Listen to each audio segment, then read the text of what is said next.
Watching your videos for quite some time, and you've made an interesting comment that when you think of God, most people think of him as an old man sitting up there with a big beard, passing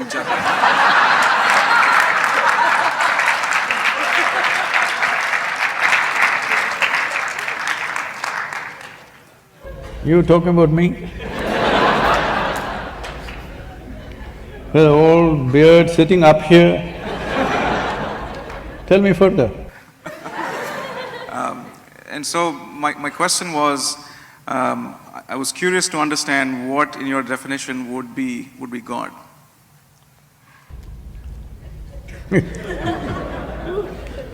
See, the reason why in every culture people have come up with their own concept of God.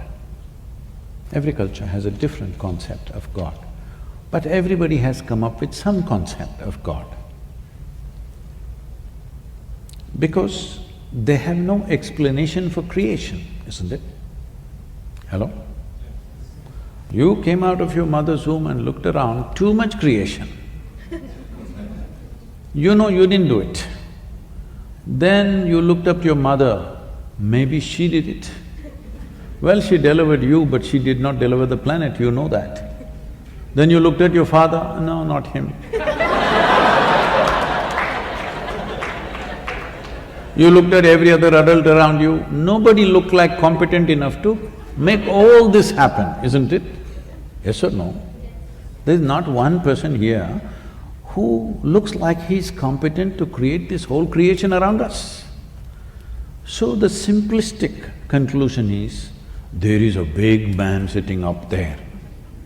Oof, I fit the description, at least the Western description I fit, in the India I don't fit. But now there is an argument. There's a big argument in the United States churches, is God a man or a woman? The last election they tried to settle that issue. Didn't work that way. So, your ideas of God are essentially cultural in nature. You know Idi Amin? You heard of Idi Amin? You know, Uganda man?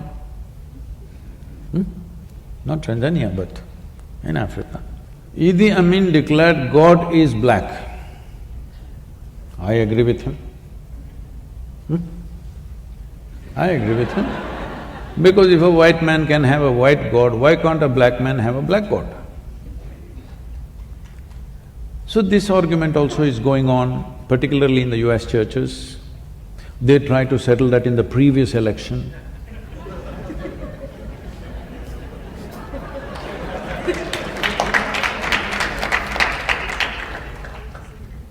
But in India, we know God is brown. Especially Indians who live outside of India are very proud of this, because, we know what God looks like because He Himself visited India 9 times. You don't know this? Hello? 9 times He Himself visited. To other places He sent His son, His messenger.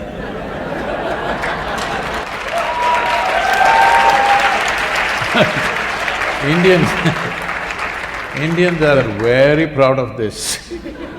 To other places only messengers and sons went, to India He Himself came. I keep reminding them, that is because God wouldn't trust anybody else with Indians. He wanted to do the job hands-on with Indians. So He Himself came not once, 9 times. And He failed. 9 or 10 times we can debate, but failure you cannot debate, isn't it? Obviously He failed, what do you think? It's a perspective that we can take. He maybe didn't do the best job, yeah, but… but he was good. He created included you, me, so many of us. Yes, but coming hands-on, it's a failure, isn't it? He could have sent somebody like everywhere else. So, our ideas of God are coming because we have no explanation for creation. What you're referring to as God is essentially that which is the source of creation, isn't it? Because you're human, you're imagining it has to be a big human being. Suppose you were a buffalo. You would definitely think it's a big buffalo. You heard of the big yak in Tibet? You've not seen? I went hunting for a big yak. I drove all over Tibet, took permissions and drove off-road everywhere to see the big yak because they told me the big yak from horn to horn is 6 feet wide. I wanted to see this animal. Oh my God, how would it be? Then after driving everywhere, I realized it's little got big in their heads. It's little bigger than the domesticated yak, but it got so big, they said it's 6 feet wide, the horns. And I said, I must see this. But there was no such animal anywhere in Tibet. So, if you were a buffalo, you would definitely think God is a big buffalo, isn't it? So our ideas of God are childish, but it is a fact that you and me did not make this creation happen. That's a fact, isn't it?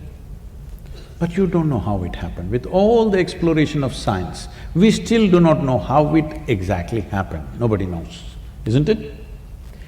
You pay attention to a flower, to a leaf, to an ant, to an insect. If you pay enough attention, each one of them smacks of tremendous sense of intelligence, isn't it so? Hello? If you put filth to the root, it becomes a flower. Fantastic or no? Look at you. Look at you. Just the soil that you walk upon, look at you how you are sitting, became such a sophisticated machine, isn't it?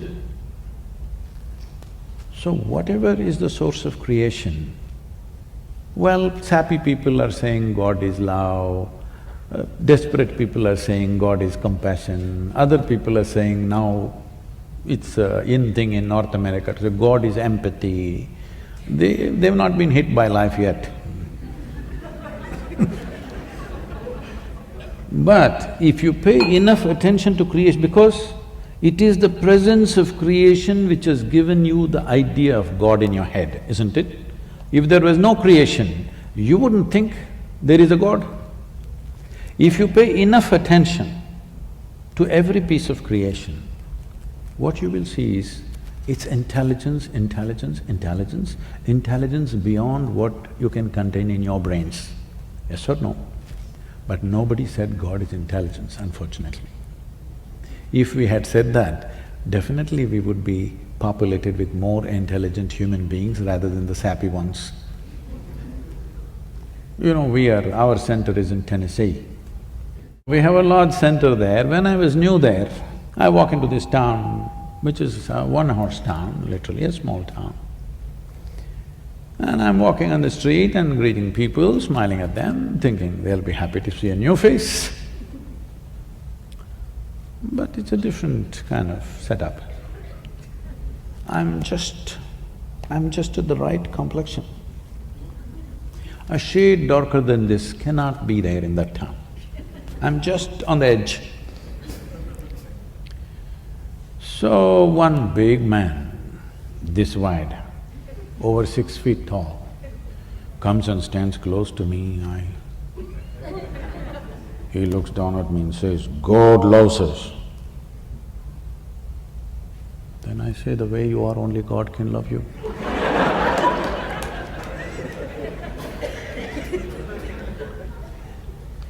Before this went inside and worked, I had to go away. Because everybody is concocting their own ideas. Leave your ideas, pay attention to the creation. Tell me, if this flower has to blossom, nobody sprayed perfume to the roots, they put filth. Hello? They put manure. That manure became fragrance. This means, is there a tremendous amount of intelligence functioning in this rose plant? Hello? You ate a piece of bread and this became a human being. Is there a tremendous amount of intelligence beyond your brains functioning within you? So, this is the source of creation right now for you. If you access even one drop of that intelligence, you will live magically instead of becoming hallucinatory. If you believe things that you don't see, you will become hallucinatory. But if you access things which are not in your access right now, your life will get tremendously enhanced. That's what you should look at. Right now, there is an intelligence here which can turn a piece of bread into a human being. If I took a loaf of bread in my hands and made it into a human being, who would you think I am? You would think I am the source of creation, isn't it? Every one of you is doing this in your stomach, of course, not in your hands. But no access. So, if you don't have something, it's okay. But if you have it and you don't access it, this is a crime, isn't it? So my entire life's work is just this, so that you find access to the source of creation that also throbs within you. You're right now a piece of creation, that's fine, but you are also the source of creation within yourself. If you find access to that intelligence, you live in a magical way. Other people will think you're superhuman, but this is not about being superhuman.